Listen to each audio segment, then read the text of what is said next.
Hello, thank you for taking a few minutes to watch my first video blog of the year. We've just published a major report on the future of legal services. We carried out research into issues likely to affect solicitors and the way they will provide services to clients over the next 5 years to support you to prepare for the future. It's the first of several reports designed to support our members we have coming up over the next few months. The 5 key drivers identified in the reports are globalisation, technology, competition, how clients buy legal services, and the wider political agenda. It's a very comprehensive report and will be useful to all members, whether working in-house, in smaller firms or in larger organisations. Please take a look at our website for details. You may have seen news that the Competition and Markets Authority has announced a study into legal services. They will be looking at value for money, quality, redress, regulation and competition. We know that the market for legal services is not fair. Solicitors, heavily regulated, are having to compete with unregulated providers, and regulation is there to protect the public. So we believe that for the market to work effectively, regulation has to be applied equally to all providers. We look forward to working with the Competition and Markets Authority to build a sound evidence base for their study. Early this month marked the opening of the legal year in both Malaysia and Hong Kong. The Law Society has been working in this region for some time, helping to liberalise the legal services market in Malaysia.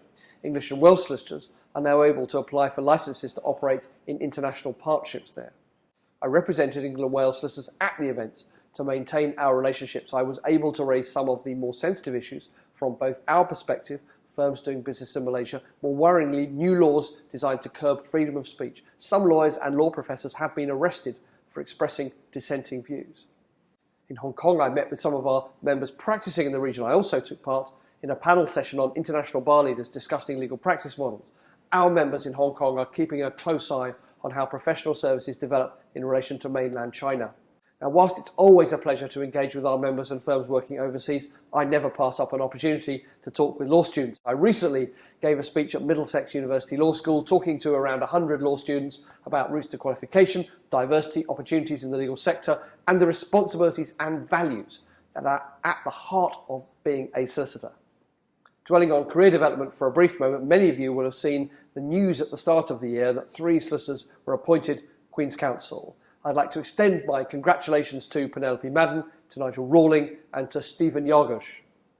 Applications are now open for the 2016-17 appointments. It would be good to see more solicitors apply. The deadline is the 12th of February. More information is on the website. Details below.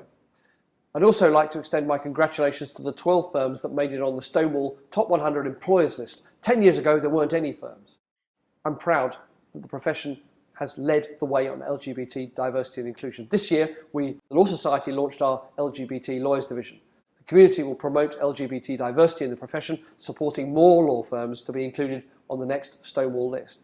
Once again, thank you for watching. Do stay up to date by following me on Twitter @LawSocPresident.